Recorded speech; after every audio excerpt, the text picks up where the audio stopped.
आप सभी को कृष्ण जन्माष्टमी 2025 की ढेरों शुभकामनाएं। प्रिय भक्तों, आज की इस वीडियो में मैं बात करूंगी जन्माष्टमी किस दिन मनाई जाएगी, कृष्ण जन्माष्टमी का व्रत आप किस दिन रखेंगे और व्रत का पारण किस दिन करेंगे। बड़ी बात यह है कि अभी तक आप सब ने YouTube पर जितनी भी वीडियोस देखे होंगे, थंबनेल देखे होंगे, वहां पर बड़ी ही भ्रामक बातें की गई है, बड़े ही भ्रामक थंबनेल बनाए गए हैं। कोई कहता है कि गृहस्थ वाले इस दिन व्रत रखेंगे और वैष्णव मत वाले इस दिन व्रत रखेंगे, ये लोग इस दिन करेंगे, वो लोग उस दिन करेंगे। यानी इसमें आपको कहीं भी सीधा सा जो आपका जवाब है वो नहीं मिल पा रहा है और ना ही आप निर्णय पर पहुंच पा रहे हैं। तो मेरी इस वीडियो को पूरा देखने के बाद आप बिल्कुल निर्णय पर पहुंच जाएंगे कि आपको व्रत किस दिन रखना है। इसलिए कृपया इस वीडियो को अंत तक जरूर देखिएगा, जिससे कि आप समझ पाएं कि हमें कब व्रत रखना है और किस तरीके से रखना है, इस दिन हमें क्या करना है और क्या नहीं करना है। यानी मैं संपूर्ण जानकारी पंचांग और ज्योतिष शास्त्र के आधार पर ही बताऊंगी। इसमें कोई भी बात मनगढ़ंत तरीके से नहीं कही जाने वाली है। साथ ही बताऊंगी कि कैसे आपको पूजन करना चाहिए, क्या विधि रहेगी, बहुत ही संक्षेप रूप में आपको बताने की पूरी कोशिश करूंगी। लेकिन सबसे बड़ी बात मैं आपको ये बताऊंगी कि आपको व्रत किस दिन रखना है। देखिए, सनातन धर्म को लेकर जो भ्रम उत्पन्न करने की कोशिश की जा रही है, उसे दूर करना सबसे ज्यादा जरूरी है अपने व्रत की सफलता के लिए और भगवान कृष्ण का आशीर्वाद प्राप्त करने के लिए। तो देखिए, सबसे पहले तो आप कमेंट सेक्शन में जय श्री कृष्ण लिख दीजिए और वीडियो को लाइक कर दीजिए। और अगर ये जानकारी अच्छी लगे तो आप मुझे कमेंट सेक्शन में ये बताइए कि आप मेरी इस वीडियो को कहां से देख रहे हैं, और वीडियो को लाइक करना भी बिल्कुल भी मत भूलिएगा। तो देखिए भक्तों, आने वाली जो जन्माष्टमी है, जन्माष्टमी का नियम ये कहता है कि कृष्ण जन्माष्टमी का जो त्योहार है ये भाद्रपद मास की अष्टमी तिथि के रोहिणी नक्षत्र में मनाया जाता है और सदा निर्धारण इसी के आधार पर ही होता है कि किस दिन भाद्रपद मास की कृष्ण पक्ष की अष्टमी तिथि पड़ रही है और रोहिणी नक्षत्र कब आ रहा है। जब इसका संयोग बनता है उसी दिन अष्टमी का निर्धारण होता है और इसी दिन आपको व्रत और पूजन करना होता है। जन्माष्टमी का जो व्रत है ये निर्जला रखा जाता है और इसको रात को 12 बजे के बाद ही खोला जाता है। जिसके लिए निर्जला रखना संभव हो वे निर्जल रख सकते हैं और जो निर्जल नहीं रख सकते, ऐसे में आप जल पीकर भी इस व्रत को कर सकते हैं, परंतु आपको आहार यानी कि भोजन नहीं ग्रहण करना चाहिए। मध्यरात्रि 12 बजे के बाद भगवान कृष्ण का जन्म होने के बाद में आप व्रत को खोल सकते हैं, क्योंकि ऐसा माना जाता है कि शास्त्र कहते हैं कि भाद्रपद मास की कृष्ण पक्ष की अष्टमी तिथि को रोहिणी नक्षत्र में रात 12 बजे के बाद भगवान श्री कृष्ण का जन्म हुआ था और इसी विधान से रात को 12 बजे के बाद ही रोहिणी नक्षत्र आने पर पूजा पाठ किया जाता है, भगवान की आरती की जाती है, भगवान को नहलाया जाता है, इसके बाद भोग लगाया जाता है। भोग लगाने के बाद पूजन आदि करने के बाद ही आप अपने व्रत को पूर्ण करते हैं। मुख्यतः भगवान को इसमें धनिये की पंजीरी का भोग जरूर ही लगाना चाहिए। लड्डू गोपाल के जो प्रिय भोग है उनमें माखन मिश्री का भोग भी अवश्य लगाया जाता है, क्योंकि बाल गोपाल के वे स्वरूप होते हैं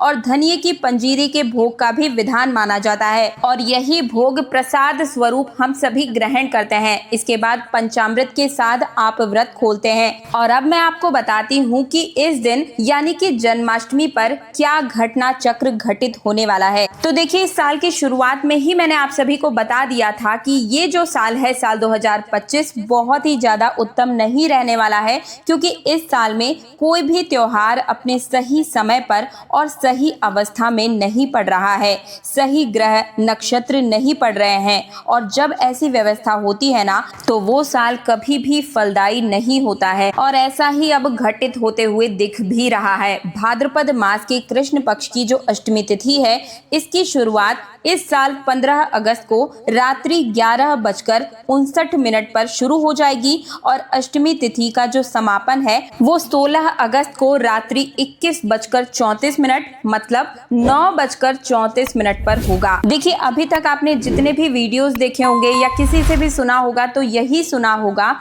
कि जन्माष्टमी का व्रत 2 दिन रखा जाएगा। समारक जन 15 को रखेंगे और वैष्णव जन जो है वो 16 तारीख को रखेंगे। तो यही आपने सुना है, लेकिन ये बिल्कुल ही गलत है। दोनों ही जन एक ही तारीख को व्रत रखेंगे। और इस साल सबसे बड़ी स्थिति जो उत्पन्न हो रही है वो ये है कि जो रोहिणी नक्षत्र है वो इन दोनों ही तारीखों में न तो 15 अगस्त को आ रही है और न ही 16 अगस्त को पड़ रही है।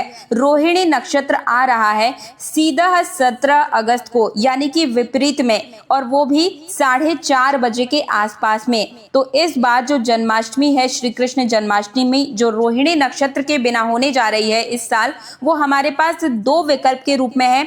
15 को करें या फिर 16 को करें। तो आप स्वयं सोचिए कि 15 तारीख को अष्टमी तिथि आ रही है 11:49 पर, यानी कि 12 बजने से ठीक 11 मिनट पहले, और लोग कह रहे हैं कि इस दिन जन्माष्टमी का व्रत कर लो। तो देखिए, जब पूरे दिन 15 तारीख को अष्टमी तिथि है ही नहीं तो फिर कैसे व्रत कर लिया जाए। यानी कि 15 तारीख को बिल्कुल भी व्रत नहीं रखा जाएगा। और अब जो दूसरी तारीख पड़ रही है 16 अगस्त की, तो देखिए 16 तारीख की बात करूं तो इस दिन सूर्य के मुख से अष्टमी है। कृष्ण पक्ष की अष्टमी जो है ये रात को 9:30 बजे तक रहेगी और 16 तारीख को फिर जन्माष्टमी का व्रत किया जाएगा। तो उचित है और न्यायोचित भी है, न्याय के अनुसार भी है, परंतु 15 तारीख को व्रत नहीं किया जाएगा। आप सभी 16 अगस्त को ही जन्माष्टमी के महापर्व का व्रत रखें, क्योंकि इसी दिन सूर्य के मुख से अष्टमी तिथि है। और सिंधु ज्योतिष शास्त्र ये कहता है कि अगर कोई तिथि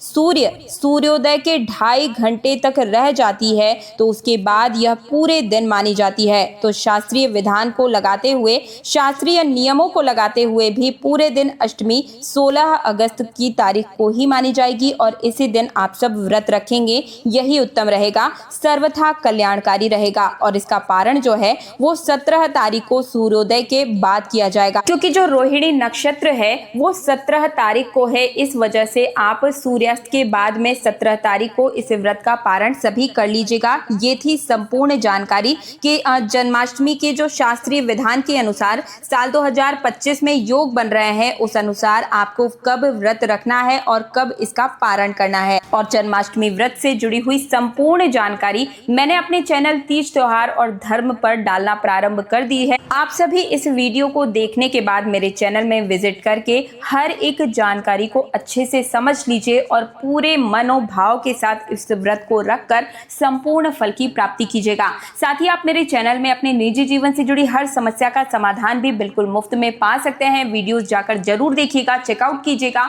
और अगर आपने अभी तक मेरे चैनल तीज त्योहार और धर्म को सब्सक्राइब नहीं किया है तो सब्सक्राइब करके पास वाला बेल आइकन जरूर प्रेस कीजिएगा। और साथ ही साथ कमेंट सेक्शन में ओम नमो भगवते वासुदेवाय नमः मंत्र लिखते हुए 3 बार जरूर लिखिएगा और आपकी जो भी मनोकामना है उसे भी प्रेजेंट टेंस में जरूर लिखिएगा, क्योंकि जब कई सारे भक्त एक साथ अपनी मनोकामना को एक जगह लिखते हैं तो उसके पूर्ण होने के चांसेस 1000 गुना से ज्यादा बढ़ जाते हैं। और बाकी के जो सब्सक्राइबर्स हैं वो जब आपके कमेंट को पढ़ते हैं तो कोई नहीं जानता कि कब किसके मुख में सरस्वती सवार हो और आपकी मनोकामना पूर्ण हो जाए। तो ऐसे में कमेंट सेक्शन में अपनी मनोकामना भी जरूर लिखिएगा।